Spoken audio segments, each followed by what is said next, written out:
예수님은 두로와 시돈 지방으로 가셨다고 오늘 본문의 말씀은 기록하고 있습니다.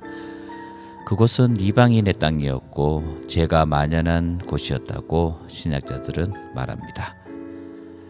두로와 시돈 지방에 가셨을 때 한 가나안 여자가 소리를 지릅니다.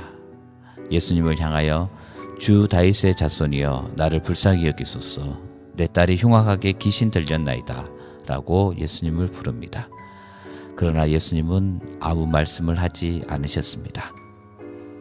제자들도 그 가나안 여자의 간청을 무시했고 그 여자를 조용히 돌려보내려 했습니다.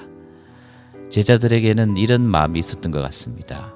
예수님이 그동안 하신 사역들을 볼 때 아무리 가난한 사람이라고 해도 쉽게 뿌리치거나 무시하지 않으실 거야. 혹시 내가 저 가난한 여자를 돌려보냈다가 예수님께 꾸중이라도 들으면 안 되니 한번 예수님께 물어보고 아니면 예수님이 그 여자에게 돌아가라고 말해주도록 이야기해보자 라는 마음이었을 것입니다. 그렇게 아니할 것이다 생각하면서 예수님께 말했던 제자들은 순간 예수님의 의외의 말씀에 당황하게 됩니다. 그전까지 아무 말씀을 하시지 않다가 예수님은 이렇게 말씀하십니다. 나는 이스라엘 집에 잃어버린 양 외에는 다른 데로 보내심을 받지 아니하였노라. 제자들은 자신들의 마음은 가난한 여자를 예수님께 가까이 가지 못하게 하고 싶었지만 그래도 예수님 눈치를 보았는데 오히려 예수님은 이스라엘의 집에 잃어버린 양 외에는 다른 데로 보내심을 받지 아니하다라고 말씀하십니다. 예수님은 제자들보다 더 강경한 입장을 보이십니다. 이 말씀을 보면서 여러분은 어떤 마음이 드십니까? 제자들도 당황했을 것이고 아마 여러분들도 당황했을 것입니다. 예수님은 그런 분이 아니신데 매몰차게 가난한 여인의 간청을 듣지 않으신 것에 솔직히 예수 믿는 사람으로서 어떻게 이 사건을 해명해야 할지 난처하기도 합니다. 그래서 일반적으로 이 사건을 가난한 여인이 거부당하고 무시당함에도 불구하고 자기 자존심을 버리고 끝까지 예수님께 매달렸기 때문에 예수님이 감동을 받으셔서 그 가난한 여인의 딸을 고쳐주셨다고 해석하기도 합니다. 그렇게 해석하는 것이 우리에게 이해가 되고 설득이 분명 될 것입니다. 그러나 이 말씀을 보면서 거울 효과라는 점으로 우리가 한번 해석해 보려고 합니다. 예수님은 이 사건을 통해 예수님의 말과 행동이 거울 효과로 이방인을 대하는 제자들, 또 유대인들, 바리새인들, 서기관, 유대 지도자들의 모습으로 비춰주셨다는 사실입니다. 유대인만 하나님의 백성이라는 선민 사상에 빠져있는 그들의 잘못된 인식을 예수님이 거울이 되셔서 그들에게 그들의 삶을, 그들의 생각과 말들을 보여주셨다는 것입니다. 그럼에도 불구하고 그들은 이해하지 못했을 것입니다. 오히려 그 순간은 역시 예수도 우리의 편이다라고 유대인들은 안도의 한숨을 쉬었을 것입니다. 가난한 여자는 그 어려운 상황 속에서 예수님의 말씀과 행동에 또 그들과 함께 있는 그 유대인들을 보면서 어떠한 마음을 느꼈을까요? 그럼에도 불구하고 그 가난한 여자는 예수께 절을 합니다.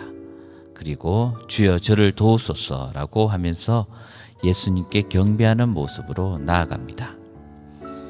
이스라엘 집에 잃어버린 양이 아닌 이방인이었지만 그녀는 예수님께 경배합니다. 그리고 간청합니다. 나를 도우소서.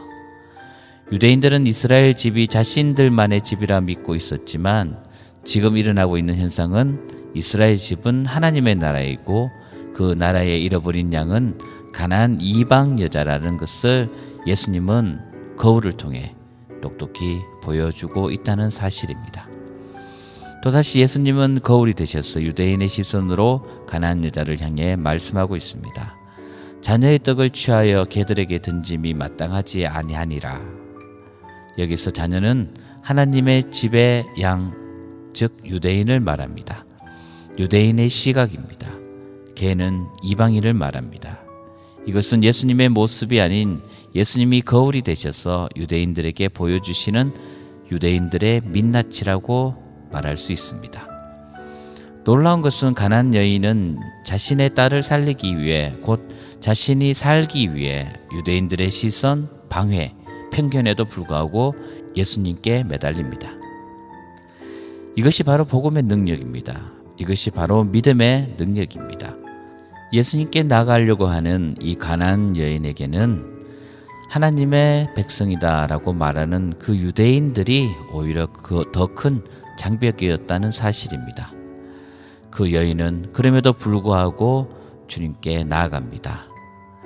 온 민족과 열방 가운데 잃어버린 한 마리의 양을 찾으시는 그 하나님의 마음을 그를 향한 믿음으로 나가는 모습을 보게 됩니다. 이제 예수님은 유대인을 향한 거울이 아닌 예수님의 모습으로 그 여인을 바라보며 말씀하십니다. 여자여, 내 믿음이 크도다. 내 소원대로 되리라 하시니 그때로부터 그의 딸이 나으니라. 아멘. 예수님은 유대의 지도자들, 유대주의자, 선민 사상에 빠져 있는 자들에게 그들의 모습을 거울 효과를 통해 보여주신 것입니다. 그러나 아무리 그들의 반대와 저항이 있다 할지라도 하나님은 지금도 온 민족과 열방 가운데 잃어버린 양을 포기하지 아니하시고 그들이 믿음으로 하나님께 나오기를 기다리고 있다는 사실입니다. 예수님이 유대인들에게 보여주신 그 거울 효과, 그 거울 효과가 우리에게도 있기 원합니다. 오늘 말씀을 통해서 나의 모습을 발견하는 우리들이 되기를 간절히 소원합니다. 혹시 내가 주님께로 나아가려고 하는 이 세상의 사람들을 막고 있지는 않은지, 한국교회가 그들을 막고 있지는 않은지 돌아보아야 할 것입니다. 예수님의 마음을 알고 그분의 뜻을 분별한다면 우리는 그들을 막아서는 안 될 것입니다.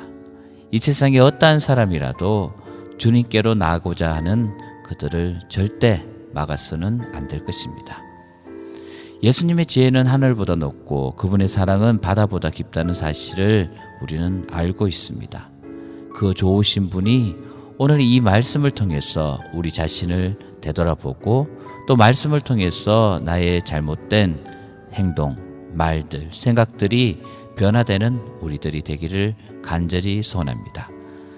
말씀은 우리 삶의 거울이라는 사실, 또한 그 말씀을 통해서 우리가 죄인이라는 사실을 발견하는 여러분들 되시기를 간절히 소원합니다.